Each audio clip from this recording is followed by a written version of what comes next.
Hello,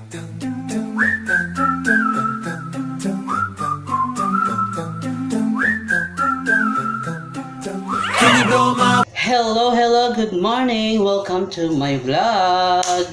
Amigo, amiga, boom, boom, boom. Yeah, hello, good morning po sa lahat. At nandito na naman po kayo sa aking makabuluhang vlog. So ngayon nga guys, is gagawa tayo ng dog dress or damit ng aso. Kasi nga sa dami ng mga dog lovers ngayon ay meron pa talagang hindi pa marunong gumawa ng damit ng aso nila. So kung minsan kasi pwede rin naman bumili, kaso meron din po mga mahal po na damit ng aso, meron din sa online. Pero mas maganda talaga na sarili mong gawa, o di ba? DIY kumbaga. So ngayon po is ipapakita ko sa inyo yung mga materyales na gagamitin natin sa ating mga alagang aso. Materyales sa paggawa ng kanilang gamit. So before that,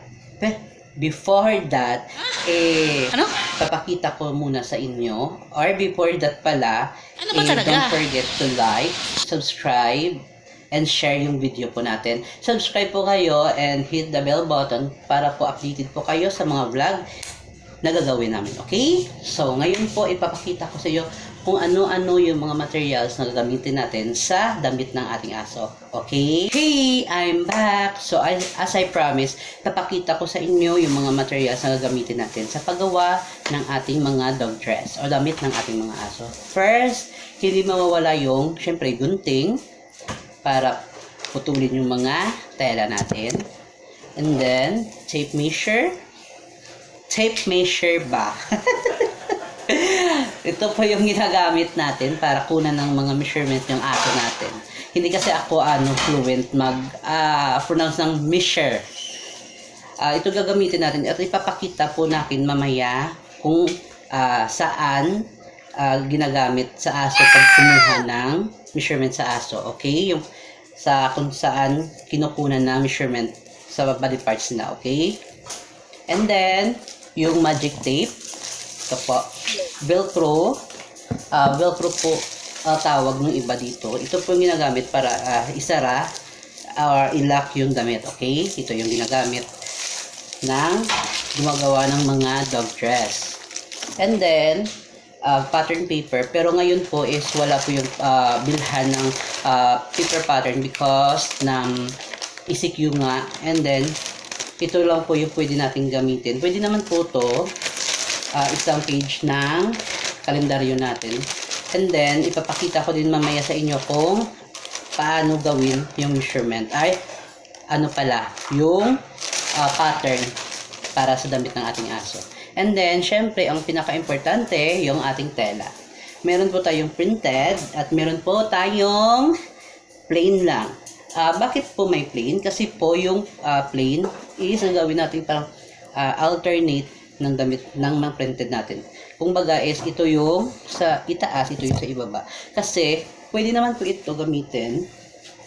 Kaso lang kung minsan pag nag-lock ka dito or pag tumahi ka dito, meron talagang hindi siya matatahi at saka meron parang hindi maganda yung kinakalabasan ng isang damit ng aso. Okay? So, stay tuned po kasi gagawa na po tayo ng damit ng ating mga aso. Okay? Bye-bye!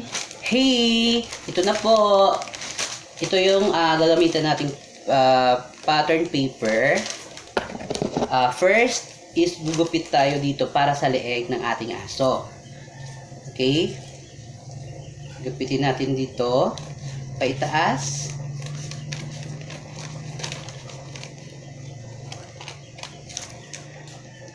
And then, dito.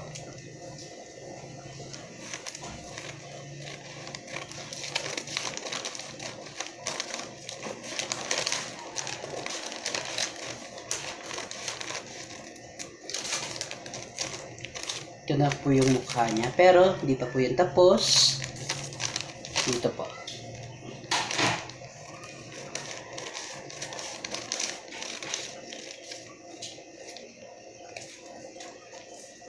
Ito po yung mukha niya pag ginupit. Pero, pag ano na po, inayos nyo is dito na po yung kanyang kakalabasan. Para po siyang damit din ng bata. Yung niya. Ito po yung sa leeg ng aso. Sa leeg. Ito naman po yung sa tiyan ng aso. Dito po. Okay? Ito yung mukha niya or ito yung itsura niya pag gumawa ng isang damit ng aso. And then, sa sinabi ko nga kanina, paano ba kinukunan ng measurement ang isang aso? Ito po yung example. Yumi! First, ito po. Gagamitin ko po yung inches. Ito po. And then po, unan nyo muna itong sa aso ninyo yung leeg niya. Dito po, first, sa leeg po ng aso. Ito po. Tapos, example, yung measurement ng leeg ng aso is 10 inches. Ginagawa ko po is 13 inches or 14 kasi nga itutupi pa tayo mamaya. So, para hindi siya sobrang luwag or sobrang higpit sa leeg ng isang aso at komportable pa siya sa ating damit. Okay? Next, likod ng aso. Dito po banda sa leeg kung saan po tayo nag-measure ng sa leeg niya kanina, sa likod po kung saan hanggang saan yung damit ng isang aso. Pag ako po gumawa, hindi po natin pinapalampas or hindi po natin pinapaabot sa buntot talaga, sa likod niya lang po ng buntot. Dito po. Dito po. So, 10 inches din.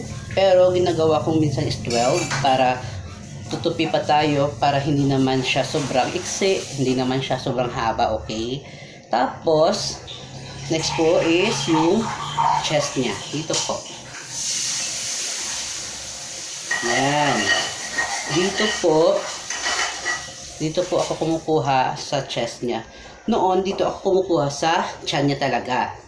Pero may tendency kong minsan, yung pag sa tiyan ka kumuha, sobrang luwag dito, yung sa leeg niya, at saka sa dito niya, sa shoulder niya, parang ang lumulubo yung damit ng aso. So, dito na ako kumukuha sa chest. Tapos, so sa chest ka kumukuha kung minsan, ang ganda talaga tingnan ng damit.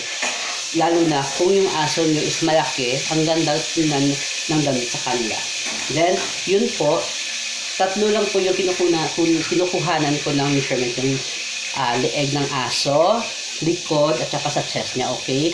Kung may gusto nyo po na may pako or sleeve, syempre, kunan nyo po dito sa paa, dito, sa itaas ng paa niya, dito po.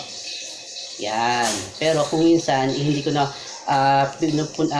nilalagyan ng sleeve para hindi po mahirapan yung aso kung minsan kasi mainit. So, syempre, iwas heat stroke na rin po, okay? And then po, papakita ko rin sa inyo kung paano mag-trace ng ating pattern paper sa ating tela, okay? So, stay tuned po kayo at ipapakita ko po kung paano gawin, okay?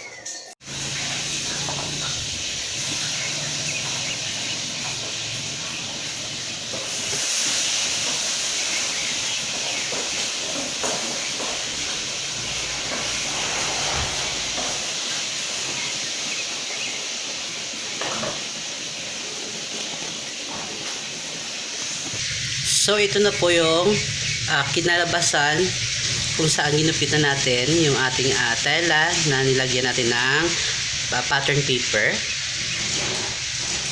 Ito na po siya. Tcharan! Yes! Ito na po siya. And then, gagawa rin tayo ng isa pa para sa ating plain na tela, okay? So, ito na po guys, yung tela natin na ginupit kanina. Ito po siya yung kanyang kinalabasan. Next po is ipapatong po natin ito sa ating plain na tela. Pero, yung tela natin na printed po, ito po yung kanyang front. Okay? Ito yung back niya. So, yung gagawin natin, yung front na tela natin na printed, ito po yung ilagay natin sa plain. Ito po. Bakit po pabaliktad yung ginawa ko? Kasi tatahiin ko siya natin dito, and then pagtapos na pagtahi natin sa tela na ito, ilalabas po natin. Yung kinalabasan niya is babaliktarin lang natin. Yan. Ito na yung kanyang mukha o resulta pag naliktad na natin pagtapos natin tahiin. Okay? Para hindi po di naman po tawag ito masama yung resulta niya, maganda pa rin, at saka hindi po ano ba yung hipid ba, Ano raw? yung maganda yung kakalabasan niya, walang mga excess na tela, yung hindi maganda yung pagkatupi. Yan po yung first dapat sa paggawa ng isang damit. Dapat po hindi po pabara-bara pag gumawa ng damit, okay? And then ipapakita ko rin sa inyo pag nakat na ito, okay? Hello guys, ito na po yung ano niya, itsura niya pag nagupit na natin yung plain na tela. Ito po yung sa likod niya, yung plain, ito yung po sa harap. So, mas mabuti po na gamitan niyo po ng pin dito, para yung dito mas mainam po lagyan nyo ng pin para pag tumahi po kayo, hindi po gagalaw yung tela ninyo. Kasi nga, kung mahirap, kung minsan, pag gumagalaw, kasi kung minsan naapektuhan yung mga tela at hindi kung minsan tutugma yung pagtahi sa kanila. Okay? Hi po. Okay po. Sa pagtatahi po, dito po ako nagsa-start. Paikot. Dito. Sa leeg. Paikot po. At dito po ako nag-i-end. Dito po. Bakit po? Para po pag natahi na lahat at ito po ay ang opening, dito po natin papalabasin yung front na tela natin. Okay? So, tatahi na po tayo.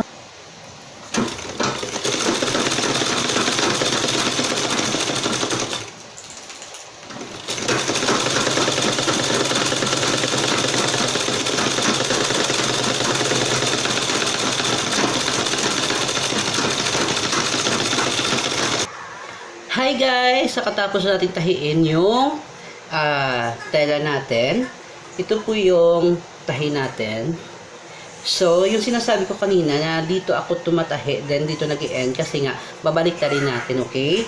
Ito po yung ginagawa ko. Sa paggawa po ng damit, kung minsan, syempre, kung first timer po tayo, kung minsan sumusuko na tayo pag hindi natin magawa. Pero pag natapos po natin at nasuot po ng fur babies natin, kahit kung minsan, syempre, merong error, syempre, maganda sa damdamin na sinusuot ng fur baby natin.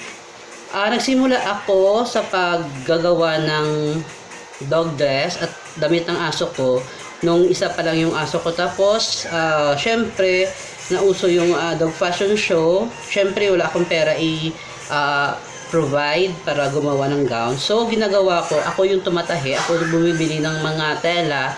Tapos, wala pa akong makina nun. Kinakamay ko lang gamit yung karayom tsaka sinulid. Pero kung minsan, mas maganda talaga pag may makina ka kasi kung minsan natatanggal yung magic tape kasi hindi nga, syempre, iba talaga yung makina at saka iba naman yung kinakamay, okay?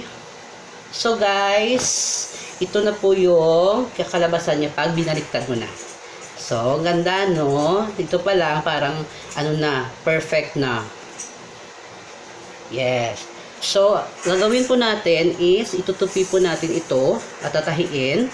Pagtahi po natin, nalagyan po natin ito ng magic tape or velcro, okay?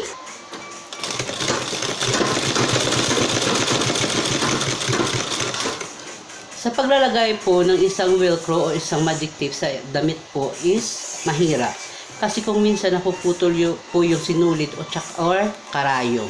So, pag nagtahi po kayo kung minsan ito is ingat-ingat din po kasi maaari po kayong sugatan ng ating karayom, okay? Hey, I am back. So guys, natahi na po natin yung magic tape sa ating damit. Ito po siya. Ito po sa leeg.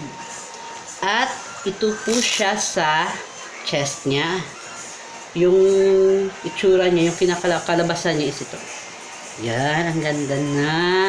So, lalagyan na po natin ito ng skirt or palda. Lalagyan na po natin ito ha. Hey guys! So, ngayon po is lalagyan po natin siya po ng palda or yung skirt niya.